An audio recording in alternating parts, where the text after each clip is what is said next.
அஸ்ஸலாமு hi friends. ரொம்ப நாளா ட்ரெண்டிங்ல இருந்த ஒரு கேக், அப்புறம் ரொம்ப நாளா எப்படி ஆர்டர் வரும்னு நினைச்சிட்டு இருந்த ஒரு கேக் தான் இன்னைக்கு ஆர்டர் வந்துருந்துச்சு. ட்ரீம் கேக் தான் அது. ஸோ அதுக்காக சாக்லேட் மெல்ட் பண்ணி எடுத்துக்கிட்டேன். கெனாஷ் பண்ணி எடுத்த அப்புறமா கிரீம்ல ஆட் பண்ணி மூஸும் ரெடி பண்ணி எடுத்துட்டு டென்ல சாக்லேட் கேக் வச்சதுக்கு அப்புறமா சாக்லேட் மில்க்ல வந்து ஃபுல்லா சோக் பண்ணும். இந்த கேக் சாப்பிடும்போது வாயில் அப்படி கரைஞ்சு போயிடும். அதனால நிறையவே மில்க்ல வந்து சோக் பண்ணணும். அதுக்கப்புறமா அது மேல மூஸ் வந்து வச்சு நல்லா ஈவன் அவுட் பண்ணி விடும். மூஸ் வந்துட்டு ஒரு அளவுக்கு வச்சா போதும், நிறைய வச்சாலும் திகட்டுற மாதிரி இருக்கும். அடுத்ததா நெக்ஸ்ட் லேயர்ல வந்துட்டு ஃபுல்லா கேஷ்யூநட் கிரஷ் பண்ணது போட்டிருக்கேன். அதுக்கப்புறமா நம்ம ரெடி பண்ணி எடுத்து சாக்லேட் கெனாஷும் போட்டு நல்லா ஈவன் அவுட் பண்ணிக்கலாம். இந்த இடத்துல ஒரு பெரிய மிஸ்டேக் பண்ணிட்டேன்.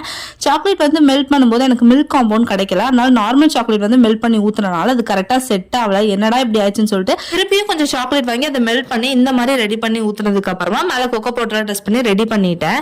கேக் வந்து டெலிவரி பண்றதுக்கு யோசிச்சுட்டே இருந்தேன், என்னடா இப்படி இருக்கு மேல ஈவனா இல்லையே அப்படின்னு சொல்லிட்டு. ஆனா டேஸ்ட் அல்டிமேட்டா இருந்துச்சு. ட்ரீம் கேக்குன்னு ஏன் சொல்றாங்கன்னு அப்பதான் தெரிஞ்சது. கடைசியாக தெரிஞ்சு அந்த கேக் எனக்கு தான் அப்படின்னு சொல்லிட்டு அப்பா